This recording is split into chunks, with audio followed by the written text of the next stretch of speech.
St. Paul writes in his letter to the Philippians, "Rejoice in the Lord always. Again, I will say, rejoice. Let your gentleness be known to everyone. The Lord is near.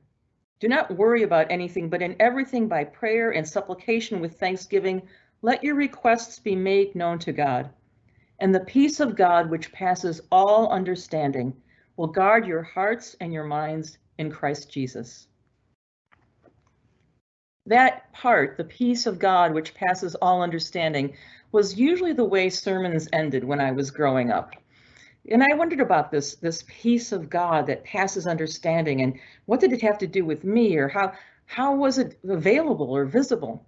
And then I had a pastor who turned out to be my confirmation pastor, who did this wonderful sermon. It was the first time I remember laughing out loud in church, and I thought I was going to be struck dead. But he gave this illustration using an easel and markers and paper about this art show, a juried art show where people were asked to depict this peace of God that passes all understanding, show complete peace. Well, one artist, and my pastor drew stick figures of cows, had this field of cows and their bovine complacency, chewing their cud, absolutely no cares in the world, no stress, not a cloud in the sky, everything was fine.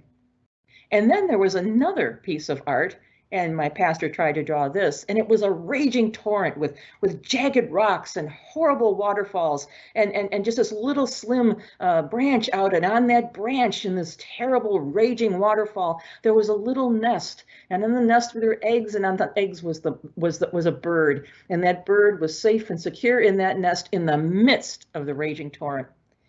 That won the competition. My pastor made the point that peace is not the absence of struggle or strife or even of turmoil or war, but it is the complete presence of a loving God who holds us in the palm of God's hand.